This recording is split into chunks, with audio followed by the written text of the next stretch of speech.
Breaking news చూస్తున్నాం. BRS పార్టీకి మరో ఎదురు దెబ్బ తగలనుంది. గులాబీ గెలిచిన పలు చోట్ల మున్సిపల్ చైర్మన్లపై అవిశ్వాసానికి రంగం సిద్ధమైంది.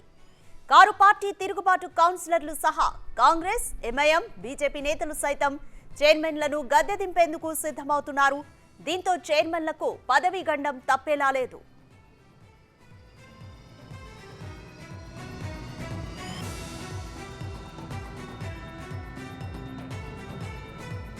ఉమ్మడి పాలమూరు జిల్లా మున్సిపాలిటీలో అవిశ్వాస సెగలు రాచుకున్నాయి.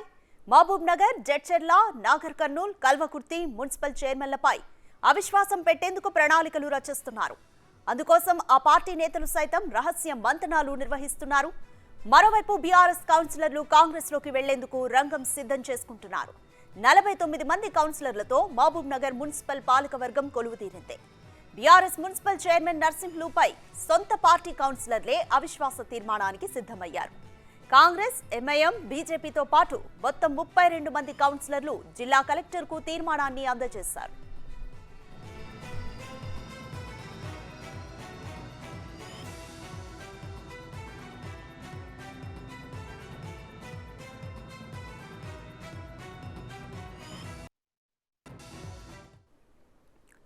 కంప్లీట్ డీటెయిల్స్ మా ప్రతినిధి శంకర్ అందిస్తారు.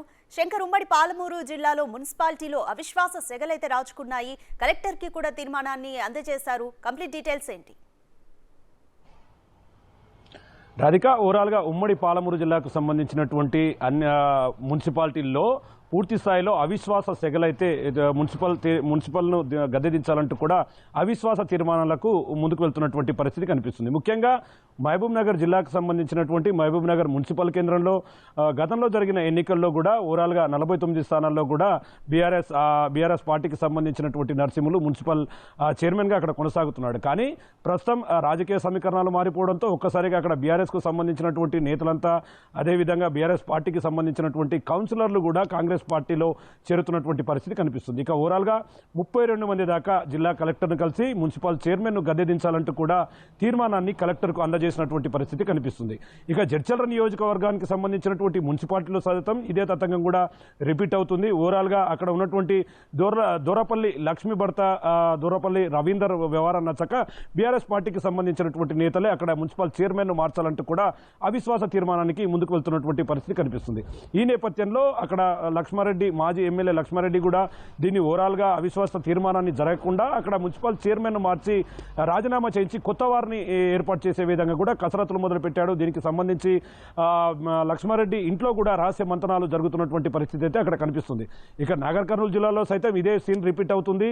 అక్కడ కాంగ్రెస్ అభ్యర్థిగా ఉన్నటువంటి నాగర్ కర్నూలు ఎమ్మెల్యే రాజేష్ రెడ్డి గెలిచిన తర్వాత ఓవరాల్గా అక్కడ పరిస్థితులు ఒక్కసారిగా మారిపోయాయి. అక్కడ పూర్తిగా ఎవరైతే అక్కడ కొనసాగుతున్నాడో పద్మా భాస్కర్ గౌడ్ అక్కడ మున్సిపల్ చైర్మన్గా కూడా కొనసాగుతున్నాడు. అక్కడ పద్మా భాస్కర్ గౌడ్ను కూడా గద్దె దించేందుకు అయితే పూర్తి స్థాయిలో కాంగ్రెస్ కసరత్తులు అయితే ప్రారంభించింది. ఓవరాల్గా కాంగ్రెస్ పార్టీకి సంబంధించినటువంటి కౌన్సిలర్లు ఉండగా మిగతా ఒక 7 మంది దాకా కూడా ఈ నాగర్ కర్నూలు మున్సిపల్ కౌన్సిలర్లంతా కూడా బీఆర్ఎస్ పార్టీకి సంబంధించినటువంటి మున్సిపల్ కౌన్సిలర్లు కాంగ్రెస్ పార్టీలోకి చేరేందుకైతే రంగం సిద్ధమైనటువంటి పరిస్థితి కనిపిస్తుంది. ఇక కల్వకుర్తి నియోజకవర్గంలో సైతం ఇదే సీన్ రిపీట్ అవుతుంది. అక్కడ ప్రస్తుతం మున్సిపల్ చైర్మన్గా ఎడమ సత్యం కొనసాగుతున్నాడు. అక్కడ బీఆర్ఎస్ మాజీ ఎమ్మెల్యేగా ఉన్నటువంటి జయపాల్ యాదవ్పై ప్రజెంట్ స్థానిక ఎమ్మెల్యేగా పనిచేస్తున్నటువంటి కసిరెడ్డి నారాయణ రెడ్డి కూడా అక్కడ విజయం సాధించాడు. ఈ విజయంతో ఒకసారిగా రాజకీయ సమీకరణలు మారిపోయాయి. ఓవరాల్గా చూస్తున్నాం, ఎప్పుడైతే కాంగ్రెస్ పార్టీ అధికారంలోకి వచ్చిందో అప్పటిదాకా సైలెంట్గా ఉన్నటువంటి కౌన్సిలర్లంతా కూడా ఒకరొకరుగా తిరుగుబాటు జెండానైతే ఎగరేస్తున్నటువంటి పరిస్థితి కనిపిస్తుంది. ఎందుకంటే గతంలో ఉన్నటువంటి మున్సిపల్ కౌన్సిలర్లంతా కూడా ఏం చేయలేదు, అభివృద్ధి పనిలో శూన్యం అంటూ కూడా ఆ పార్టీకి సంబంధించినటువంటి నేతలే ఫైర్ అవుతున్నటువంటి పరిస్థితి కనిపిస్తుంది. మహబూబ్ నగర్ జిల్లాలో ప్రధానంగా ఒక్కసారిగా 32 మంది కౌన్సిలర్లంతా కూడా ఈ కౌన్సిలర్ను ఖచ్చితంగా ఈ కౌన్సిలర్ మాకొద్దట్టు అతనిపై అవిశ్వాస తీర్మానం చేయడం ఒక్కసారిగా రాజకీయ వేడిని మరింత రాజేసిందనే చెప్పవచ్చు. ఒక ఉమ్మడి పాలమూరు జిల్లా వ్యాప్తంగా ఉన్నటువంటి మొత్తం ఇప్పుడు ప్రజెంట్గా మనం చెప్పుకున్నటువంటి మహబూబ్ నగర్ కావచ్చు, జడ్చర్ల కావచ్చు, కల్వకుర్తి, నాగర్ కర్నూలు ఈ 4 నియోజకవర్గాలతో పాటు నారాయణపేట జిల్లాకు సంబంధించినటువంటి కోస్గి నియోజకవర్గంలో కూడా, కోస్గి మున్సిపాలిటీలో కూడా అక్కడ మేకల శిరీషపై కూడా అవిశ్వాస తీర్మానాన్ని ప్రవేశపెట్టేందుకైతే సర్వం సిద్ధం చేసుకున్నారు. ఇప్పటికే అక్కడ ఓవరాల్గా గతంలో ఉన్నటువంటి బీఆర్ఎస్ పార్టీని పూర్తి స్థాయిలో ఓడించి అధికారంలోకి వచ్చినటువంటి కాంగ్రెస్ పార్టీ ప్రస్తుతం సీఎంగా కొనసాగుతున్నటువంటి ముఖ్యమంత్రి రేవంత్ రెడ్డి ఇలాకా కావడంతో అక్కడ ఉన్నటువంటి చాలామంది నేతలు కావచ్చు, అదేవిధంగా కౌన్సిలర్లు కూడా బీఆర్ఎస్ పార్టీని వీడి ఇప్పటికే కాంగ్రెస్ పార్టీలో చేరారు. వారంతా కూడా కోజ్గి పట్టణానికి సంబంధించి దీనంతా కూడా కలెక్టరేట్ కార్యాలయంలో కూడా అవిశ్వాస తీర్మానానికి అయితే ముందుకు వెళ్తున్నటువంటి పరిస్థితి అయితే కనిపిస్తుంది. ఒక్కసారిగా పరిస్థితి ఉమ్మడి పాలమూరు జిల్లాలో ఓడలు బండ్లు అవుతాయనే క్రమంలో కూడా బీఆర్ఎస్ పార్టీ పరిస్థితి అయితే అక్కడ కొనసాగుతుంది. కానీ దీనికి సంబంధించి మహబూబ్ నగర్ జిల్లాకు సంబంధించినటువంటి మాజీ మంత్రిగా ఉన్నటువంటి మంత్రి శ్రీనివాస్ గౌడ్ కూడా దీన్ని పూర్తి స్థాయిలో నిలువరించే ప్రయత్నం చేసినప్పటికీ పూర్తి స్థాయిలో దాటిపోయినటువంటి పరిస్థితి అయితే ఇక్కడ దాపురించింది.